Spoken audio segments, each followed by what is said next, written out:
Recording in progress. The philosophy of love.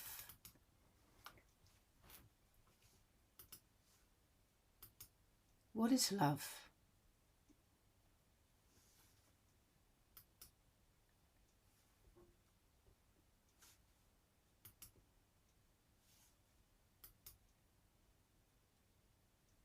A talk I gave for the Love in Action Summit.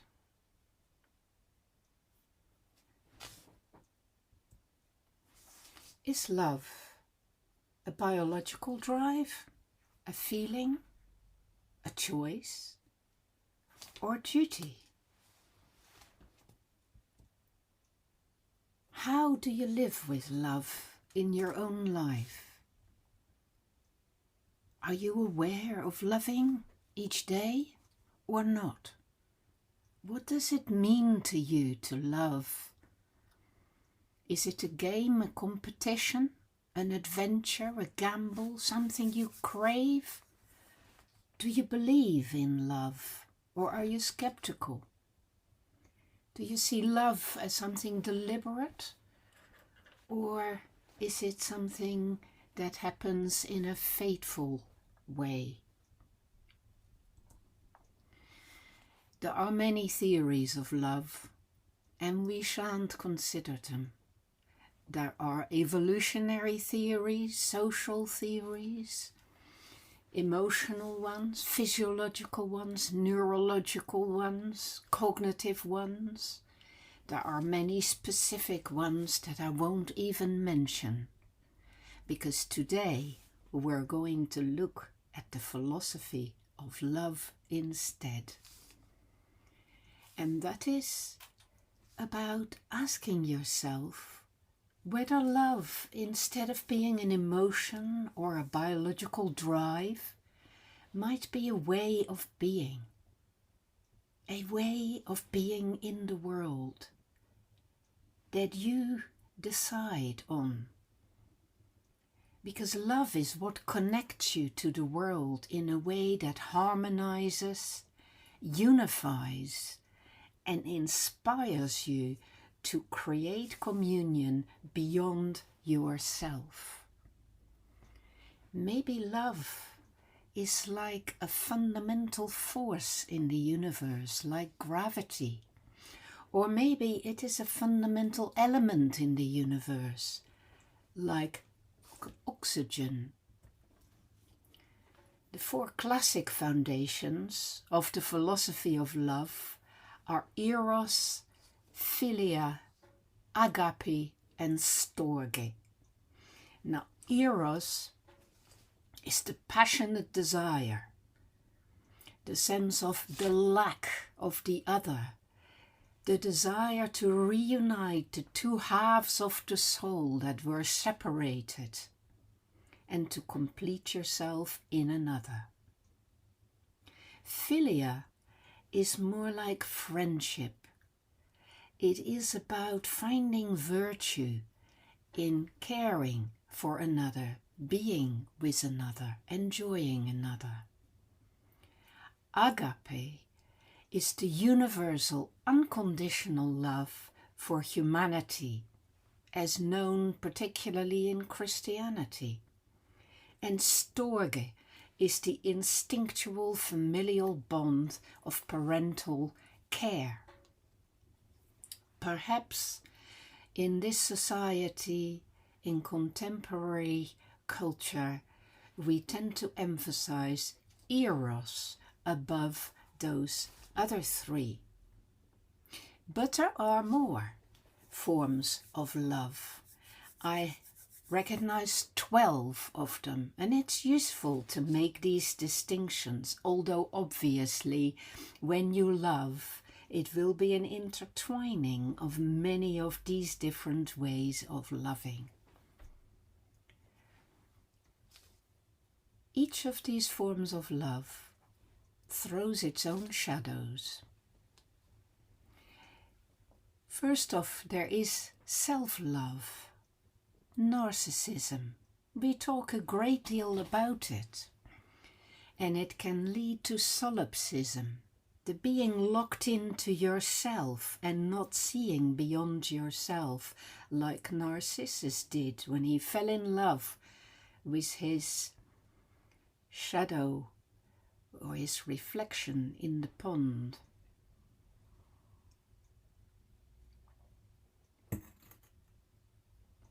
Second one is need love, which is the love that we actually don't actively perform or experience.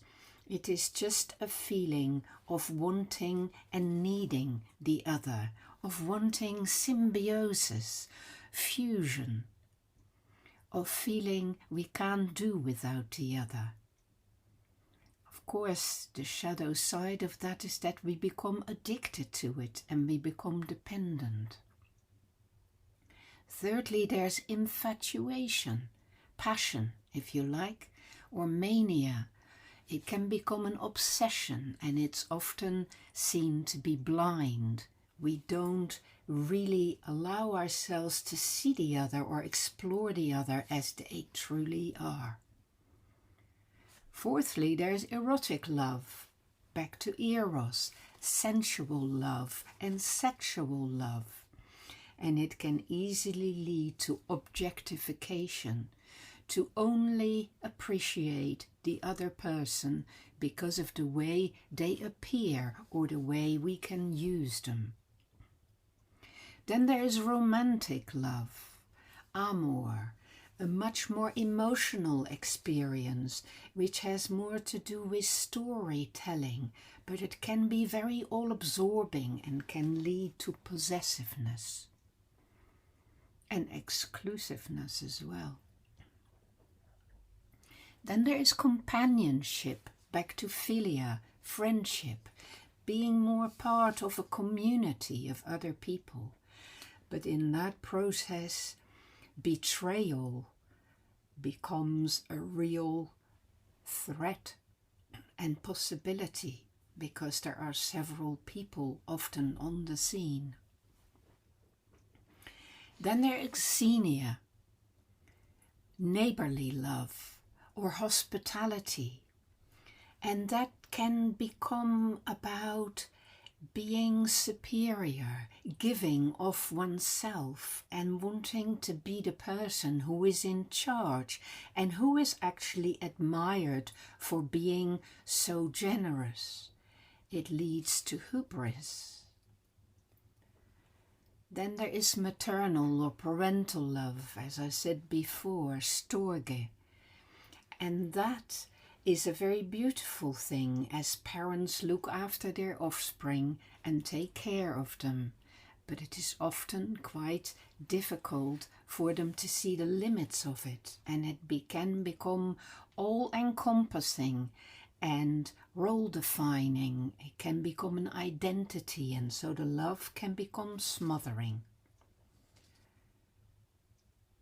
Then there is divine or mystical love, agape or caritas, which is about adoring what is divine, what is above one, with great respect, but often requiring of sacrifice and ciphering yourself away, and this too can be undermining. Then there is playful love, as in flirtation, having fun with it, ludus. This can obviously lead to not taking things seriously and being fickle.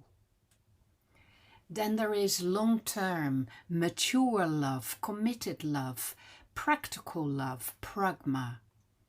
This, of course, can become habit-forming and can lead to stagnation.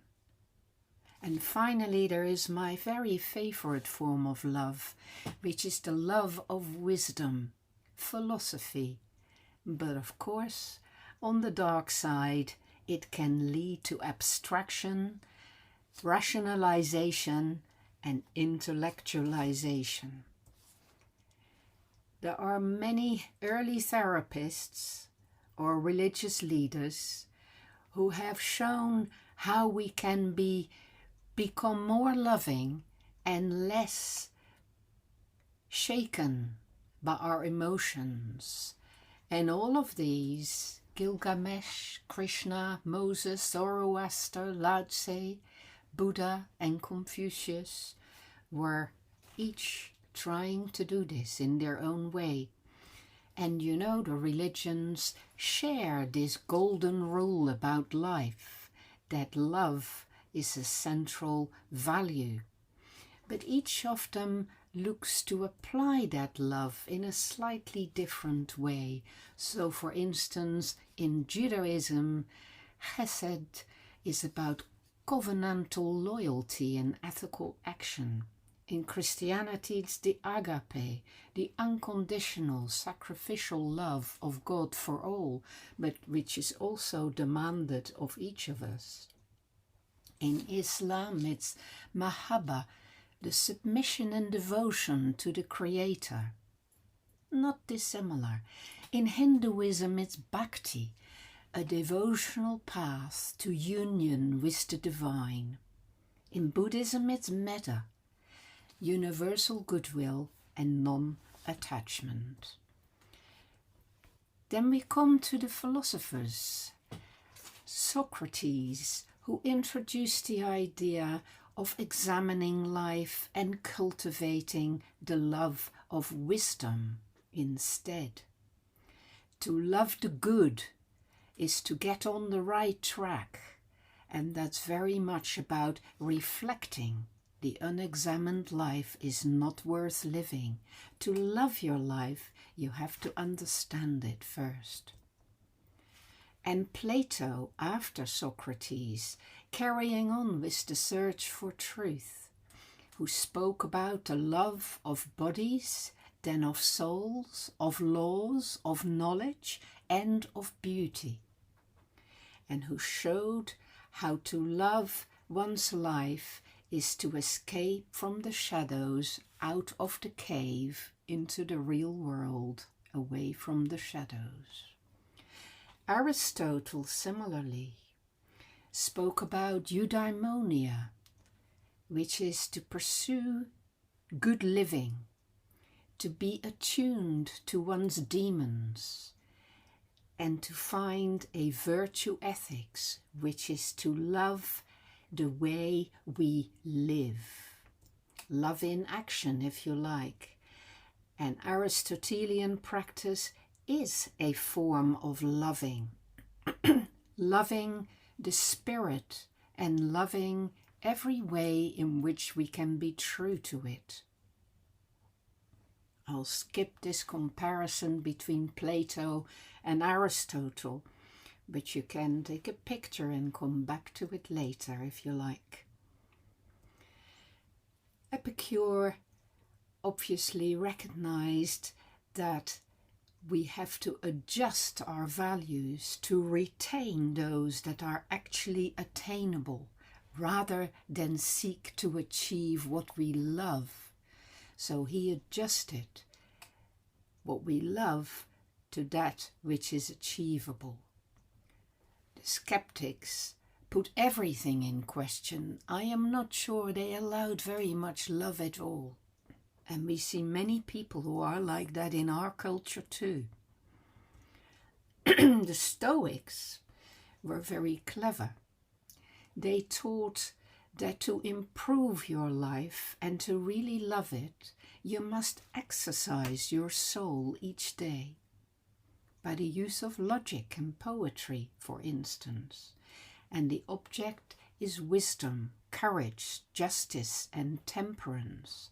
So it is about not being at the mercy of love, but taking charge of it in a very specific way. Love becomes a necessary part of the human experience, but is practiced with reasons and with awareness of impermanence. It's love without attachment, very similar to Buddhism in many ways. Seneca famously said, "If you wish to be loved, learn to love." Epictetus said that self-possession is the love of mastery and freedom, rather than the love of other people. So work on yourself and love how you are, because you learn to be in the right way. That will lead to other kinds of love. Marcus Aurelius spoke about forgiveness, because the best revenge is to not be like your enemy. Love them by being a better example than their actions were, and be patient. Don't act out of narrow-mindedness. Don't be angry. And service. True love is always shown in action. And if you aren't acting for the common good, you aren't practicing real love, but something selfish, where you seek to achieve something that's just for you. So love as an act of will developed throughout the ages in Western philosophy. And when we get to existentialism, we find Sartre speaking of love as always about conflict, a struggle between you being a subject and an object for the other. Relationships are about competition, he said in his early work.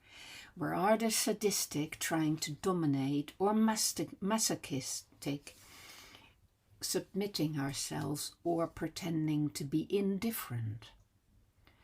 But later, through de Beauvoir's work, he became aware that there is a lot more to it, and that as well as relationships of competition, there are relationships of cooperation, where we're generous with ourselves and we find a mutual way of each giving in the relationship with reciprocity. We give each other a chance to give the gift and to pass it on. De Beauvoir spoke about authentic love, which is about recognizing your own freedom and that of the other. To will oneself free is also to will others free. The ethics of the other is a very important aspect of existential philosophy as it developed over the decades. So Levinas spoke about love as the responsibility for the other, and he spoke about the primacy of the other, prioritizing the other, respecting otherness. Buber spoke about the difference between relating to another as an it, as an object, or as a being in their totality. But of course, if you relate to another as an object, you objectify yourself too. Everything becomes instrumental. And if you relate to the other as a Tao, everything becomes a totality, a wholeness. Ricoeur spoke about love as a poetics of action. Giving without return, seeing oneself as another, looking at yourself in the third person. Equity as well as solicitude and grace. Recognizing the other person as a third party, as different, and valuing that difference, because the difference is what brings the richness to the relationship. Erich Fromm, in his Art of Loving, still a book I recommend, spoke about it not as a pleasant sensation you fall into, but as a craft that requires discipline, concentration and patience, a lot like the Stoics. And Jaspers spoke about the loving struggle, something that has to be incorporated in the way in which we relate to another. There will always be conflict, so we need to learn to do conflict well. The teacher of love teaches struggle, he said. The teacher of lifeless isolation from the world teaches peace. Conflict is essential. They are the core of existence. Paradox, tensions, dilemmas, difficulties will always be there. But you don't have to let them destroy you or dominate you.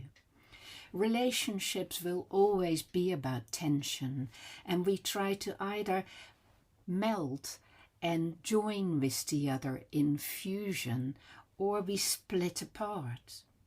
We have to learn that conflict does not have to lead to combat, and that the self and the couple and society are not things. They are not set in stone. They are a mere matrix in which our meanings and values can manifest. They unfold slowly. Be patient with your love. Allow it freedom and evolution, and you will find that it shifts and changes and matures over the years, and that you find more and more levels of engagements that you can investigate and work with. That your connection becomes more and more complex at more and more levels, and that feels good when we mix things together and we also respect each other's contribution. When we don't try to be in control, but we also don't let ourselves become disconnected, loveless, or forlorn. We seek to connect. We make ourselves vulnerable. We remember that we need to be just and fair as well as loving. We're often blind in relationships, my friend, but we can also, in our blindness, ask each other questions and listen and learn to understand ourselves better by feeling ourselves seen and heard and reflected by the other. We can learn to relate with another on 4 dimensions: physical, social, personal, and spiritual. And when I work with couples, I work at all those levels. And at each level, there are so many important things to trace. And each couple handles these levels differently and will handle them differently over time. Love on my emotional compass is the opposite of fear. And love is most often stopped by fear. The aggression that destroys love usually is based in fear as well.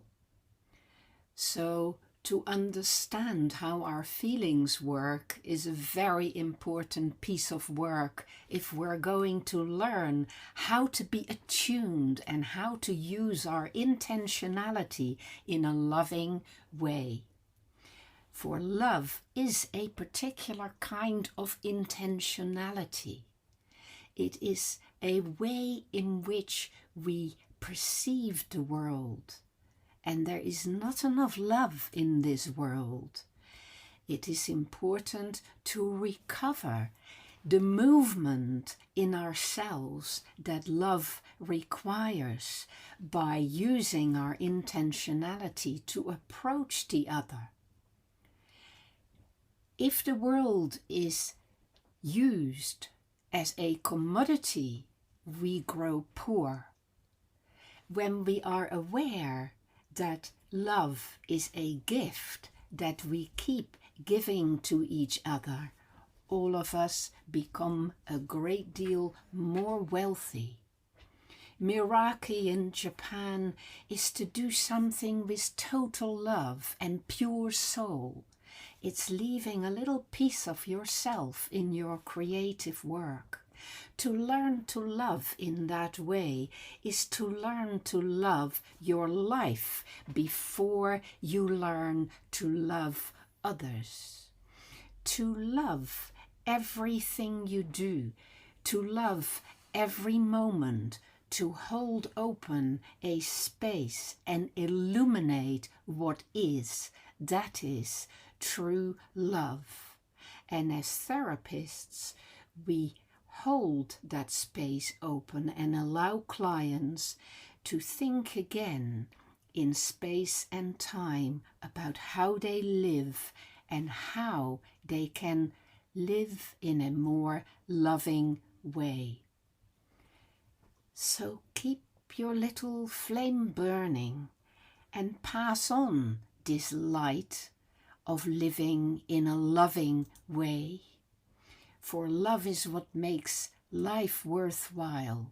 Kierkegaard said to cheat oneself out of love is the most terrible deception.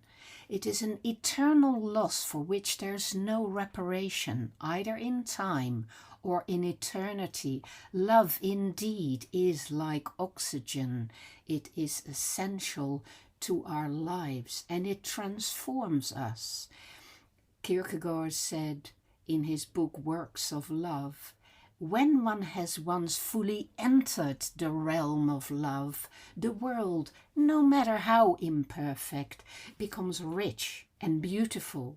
It consists solely of opportunities for love. And bell hooks said, love is an act of will, namely both an intention and an action, and she's so right about that. This takes us well beyond the commercial holiday of Valentine's Day towards a celebration of the labor of love that is so much needed if we are going to live together in the spirit of Ubuntu, the recognition that I cannot be fully me if you are not fully who you are destined to be. I am because we are.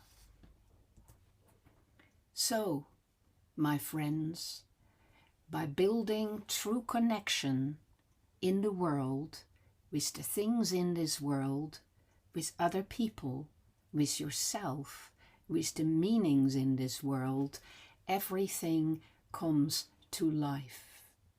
Maria Popova, speaking about James Baldwin, wrote in The Marginalian, the longer I live, the more deeply I learn that love, whether we call it friendship or romance, is the work of mirroring and magnifying each other's light. And Baldwin said, the sea rises, the light fails, lovers cling to each other and children cling to us. The moment we cease to hold each other, the moment we break faith with one another, the sea engulfs us and the light goes out. Crazy Horse said, I salute the light within your eyes where the whole universe dwells, for when you are at that center within you, and I am at that place within me, we shall be one automatically. And this, my friends, is what I wish for you, to find that deepest place in yourself where you find love that you can share. Thank you for being here today. May there be much love in your life.